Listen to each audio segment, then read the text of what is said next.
Graça e paz, estamos aqui em mais um dia de Café com Palavra, né? Você é muito bem-vindo para estar conosco, né? Aí pelas redes sociais, pelo YouTube. Nós estamos aqui no Café com Palavra, estudando a escatologia bíblica, né? E hoje nós vamos dar continuidade, né, a nosso tema, que é a revelação do fim, segundo João. E estamos no capítulo 17, né, de Apocalipse. Então você pode já abrir a sua Bíblia, se preparar. Pastor Zayt está conosco aqui, vai deixar uma saudação também e a gente vai seguindo.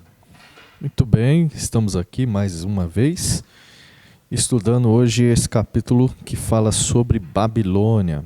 Quem é essa mulher? O que ela representa? Essa cidade, na verdade, mulher não, essa cidade, o que é que ela representa, né? Aqui é um ponto sensível dentro desse ambiente da escatologia, porque aqui aquilo que a gente entende acerca dessa cidade, né, dessa Babilônia, é algo que traz aí algumas, enfim, né, alguns pesos. Mas vamos lá, vamos caminhar aqui. Bom, nós falamos na nossa aula passada, você pode acompanhar aí todas as aulas pela nossa lista aí, né, pela playlist sobre escatologia. Então, você vai ter aí todos os estudos. E na aula passada, nós falamos, né, nessa aula de ontem, começamos a falar sobre quem viria a ser essa Babilônia do tempo, do fim dos dias, né? E nós, então, apresentamos ali Roma, né, a descrição dessa meretriz. Então, de que maneira? Vamos lá. Primeiro, a gente vai ver algumas descrições, né? Primeiro, está sentada sobre as águas, né? Isso significa nações, ok? As águas que viste, onde se assenta a prostituta, são povos e multidões, nações e línguas. Isso está no verso 15 do capítulo 17. Então, uma das características dessa meretriz é esse controle, né? Esse tipo de influência exercida pelas nações, né? E segunda característica, ela se prostitui com os reis da terra, né?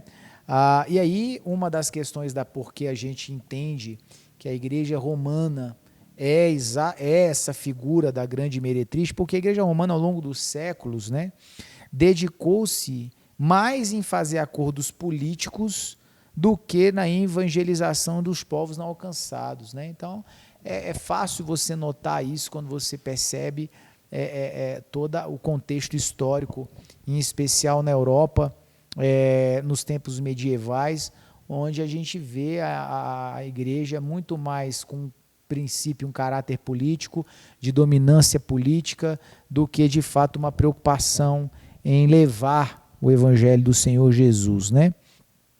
Uma terceira característica é que ela se veste de púrpura e escarlata, né? Aqui nem precisa fazer muita interpretação, não, né? Se você pensa, né, no Vaticano, você pensa na roupa, né, dos sacerdotes de alto escalão, em especial o Papa, é isso aqui, né? Sempre foi o símbolo do poder romano, a vestimenta vermelha, sempre foi, né? Primeiramente dos reis, depois os papas, sacerdotes, e hoje até os bispos, né, já estão usando. Então há essa indicação aí, né, bem clara. Quarto, embriagou-se com o sangue dos santos. Isso está no verso 6 do capítulo 17. Em toda a história da igreja romana, perseguiu os verdadeiros cristãos, aqueles os quais testemunharam verdadeiramente o testemunho de Jesus. Então, isso também é outro fato inquestionável. Ok, quinta característica aqui, quinta descrição. Construiu 7 montes, né? O domínio de Roma sobre os reis e nações sempre foi religioso, sempre. No decorrer da história, quando foi necessário dizimar populações, assim o fizeram, para permanecer com a sua hegemonia. Então, sempre houve um controle religioso muito grande, muito considerável. Então, com essas características, a gente percebe que não tem outro povo, outra nação, né, que carregue todas essas características, como a gente vê o Vaticano, né, a Igreja Romana, né? Gostou? Sim, e é interessante que esse poder dessa Babilônia, ela inclui tanto um poder religioso como político, né? A Igreja Católica, ela alcançou o seu domínio pelo mundo quase todo. Verdade. Né? E eles usaram muito a questão dos jesuítas, que perseguiram muitos cristãos e muitos judeus. Verdade. E as suas conquistas também se deram pelos cavaleiros templários, né? Que são ordens que estão ali dentro da hierarquia da Igreja Católica. E eles escondem, né? Eles trazem para o povo uma imagem de uma religião boa, mas existem níveis hierárquicos, ciclos lá dentro, que são desconhecidos do povo num todo, né? Muito secreto, Muito né? secreto, que eles tentam uma dominação mundial. Essa dominação sempre existiu, né? Na história, homens tentando dominar, né? Homens tentando construir impérios, serem dominadores, e a Igreja Católica ela conseguiu conciliar e concentrar muito poder nas suas mãos, né? Para essa dominação. Ela vai representar tudo aquilo que o êxito do humanismo, né? Sendo aquele que governa. E diante disso, eles escondem muitas coisas da sociedade. Existem círculos secretos ali. Muitos símbolos da maçonaria mesmo estão dentro das igrejas católicas. A Igreja Católica ela tem uma conciliação com o islamismo também. Você pode notar onde tem uma mesquita, do outro lado vai ter uma igreja católica, mas você não vê uma protestante, né? Então, eles criam um jogo de antíteses. Não pacificamente, né? Não pacificamente, mas eles criam um jogo de antítese assim. Falem mal daquele e apoiem esse, mas na verdade eles estão controlando os dois lados. É verdade. E isso é assustador, né? É assustador. É um jogo de interesses, né? Que não tem em absoluto nenhuma conexão com a preocupação em propagar o evangelho, né? Na verdade, a proposta de Jesus se tornou apenas um meio justificável para poder exercer poder, controlar, né? E assim ampliar, né? De uma forma absurda o tamanho do poder de influência, né? Então, assim, o Papa conseguiu ao mesmo tempo ser uma espécie de guru religioso, né? E que, de certa forma, exerce influência em todas as nações. Você vê a força da Igreja Católica nas nações onde elas estão implantadas são muito mais eficientes, muito mais influentes e muito mais dominantes do que qualquer embaixada. Para que tem embaixada? Se você consegue estabelecer inúmeras igrejas católicas em cada cidade, em cada currutela, você tem um padre, você tem um bispo, você tem... Então, assim, são tentáculos, né, desse poder dominante de manipulação, de geração de poder, de geração de renda. É uma maneira extremamente eficaz de governar todos indiretamente. E eles são um governo. Tanto é que o Vaticano ele é um Estado, né? Sim. Ele é um país. Ele tem a sua moeda, ele tem riquíssimo, por sinal. Riquíssimo. Tem um banco próprio. Então, é muito dinheiro que eles controlam e muitas pessoas que eles controlam também. Muita informação, né? Não é algo fácil, não. E ok, vamos lá. Babilônia literal, né? Bom, Babel ou Babilônia é a antiga Mesopotâmia, tá? E atual Iraque. Então, para quem tem curiosidade de saber onde a Babilônia, o que é a Babilônia, né, onde fica a Babilônia hoje, no sentido de localização geográfica. Então a Babilônia, ela esteve, né, exatamente onde hoje é o atual Iraque, tá? Então a Mesopotâmia significa, a palavra, né, significa entre rios, e ela está de fato, né, a Babilônia é marcada também como um lugar onde o homem se rebelou contra Deus, declaradamente, ao erguerem uma torre sobre a direção de Nimrod, né, o qual intentou chegar ao céu sem o auxílio de Deus. Então esse lugar físico, né, a localidade física, ela carrega uma história pesada, muita coisa acontecendo ali, né, muita coisa acontecendo ali. O nome Babel tem dois significados. Primeiro é confusão, nome dado pelos hebreus, né? E o segundo é casa dos deuses, né? É nome dado pelos nativos da região. Então, confusão do mesmo jeito, né? Foi o lugar da primeira adoração a outros deuses. Com isso, o nascimento do paganismo se dá na Mesopotâmia, né? Olha como isso é drástico. Lugar onde Nabucodonosor reinou e lugar onde ele estabeleceu como cativeiro para os hebreus. Na Babilônia, durante o cativeiro, surgem as sinagogas. A sinagoga judaica, ela nasceu, ela não fazia parte da tradição dos hebreus, tá? A sinagoga, como ela é usada, ela nasceu no período do cativeiro na Babilônia. Como eles não tinham o templo para adorar, então, para que eles pudessem ali estabelecer a sua leitura da lei, a meditação e tal, então eles estabeleceram essas sinagogas, lugares, né, para congregar ali algumas pessoas, né, um grupo de pessoas e tudo mais. Onde foi permitido, né, os judeus praticarem ali a liturgia do culto, com a exceção de sacrifício. Então, durante todo o período que eles ficaram na Babilônia, eles não puderam fazer sacrifícios a Deus, né? Isso não era proibido, né?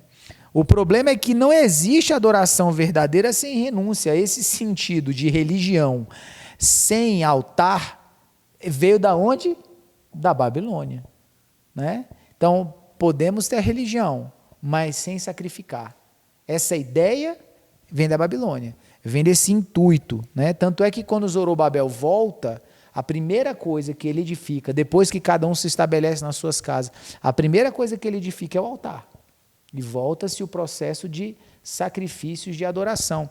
E uma coisa importante é dizer aqui, ó, quando o anticristo for para Jerusalém e se assentar no trono, duas coisas vão ter acontecido. A primeira, o templo vai ter sido reconstruído, e além do templo, todo o processo cerimonial vai ser restaurado. Vai voltar sacrifício, vai voltar todo o processo ritualístico ali. Mas agora não mais ao Deus dos céus, mas a Ele. Então isso aí é um ponto importante a ser falado, né? Bom, a Babilônia então, essa grande meretriz, a Babilônia, como já falamos, fica na região da Mesopotâmia, que significa entre rios, que se trata dos 4 rios que saíam do Éden, né? Isso aí está lá em Gênesis capítulo 2, verso 10, não é? Que existiam ali os 4 braços desse rio. Pérgamo localizava-se na Babilônia, para você ligando os nomes aí. Então Pérgamo estava lá. Essa cidade foi edificada às margens do Éden, né? Pérgamo estava edificado ali às margens do Éden, né? E olha a palavra, isso é interessante, né? Abre para nós aí, pastor, Apocalipse 2, volta lá para o 2. Pérgamo localizava-se na Babilônia, tá? E essa cidade ela ficava edificada às margens do Éden. Olha o que Deus fala, o que Jesus fala, lá no capítulo 2, no verso 13, quando ele está escrevendo para Pérgamo, tá? Olha o que ele fala para aquela igreja. Sei onde você vive, onde está o trono de Satanás. Olha aí. Contudo, você permanece fiel ao meu nome e não renunciou à sua fé em mim, nem mesmo quando Antipas, fiel testemunha, foi morto nessa cidade, Bênção. Onde Satanás habita. Bênção. Olha só o que Jesus está dizendo, que aquele lugar é o lugar onde está o trono de Satanás. Então veja todas as indicações, os apontamentos que tem desse lugar? As escrituras dizem que Pérgamo era o lugar onde estava o trono de Satanás. E por que diz isso? Sabemos que o pecado dá legalidade para o diabo agir, certo? A serpente do jardim vem se alimentando dos altares de abominações até o dia do fim, que se tornará um grande dragão. Então ela está sendo alimentada, né? A serpentezinha está sendo alimentada até se tornar esse dragão que a gente vê, né, aqui descrita no Apocalipse. Aqui vamos ver uma lista de algumas situações, tá, que ocorreram também nesse lugar. Olha para você, vai juntando. Então, primeiro, foi o lugar em que o homem pecou pela primeira vez, foi aquela região, né, lá no Éden. Lugar onde houve o primeiro assassinato da terra, Caim matou Abel. Lugar onde demônios, lugar onde o primeiro pecado de rebelião foi cometido, que é a Torre de Babel, né? Como a gente já falou aqui. Então, olha a quantidade de origens, de situações de pecado foram cometidas naquele lugar, né? Salvo o melhor juízo, pastor, quando Constantino estabeleceu o cristianismo, né, como a religião oficial, e ali, na verdade, houve um acordo com as religiões pagãs, né, de introduzirem os seus ídolos no meio do culto que denominaram cristão. Nesse acordo com as religiões pagãs, o maior representante naquela época do culto pagão era Pérgamo. Olha só. E então o sacerdote Pérgamo, ele deu a sua coroa sacerdotal para aquele que seria o primeiro papa. Meu Deus. Pronto. A conexão tá feita, né? Então, perceba a conexão, né, da questão da Babilônia com a igreja romana, né? É bom depois, pastor, pegar... será que a gente consegue descobrir o nome? Vamos tentar ver se a gente descobre, né, quem foi esse sacerdote, porque isso é poderoso demais, né, no sentido de informação. Então, é essa junção. A Babilônia transferindo, né, fazendo uma transferência espiritual para a igreja romana, como sendo essa grande manifestação da meretriz, né, que aqui Apocalipse nos aponta. Amém? Bom, nós vamos ficando por aqui, tá? E nós vamos continuar amanhã falando sobre essa transferência espiritual da Babilônia, literal, né, para Roma, a igreja romana, né? E aí você é nosso convidado para amanhã estar comigo, com o pastor Zait aqui, continuando nesse estudo. Que Deus abençoe sua vida. Pastor Fábio despedindo aí. Isso, esperamos você até a próxima aula. Muito obrigado por estar conosco. Deus abençoe.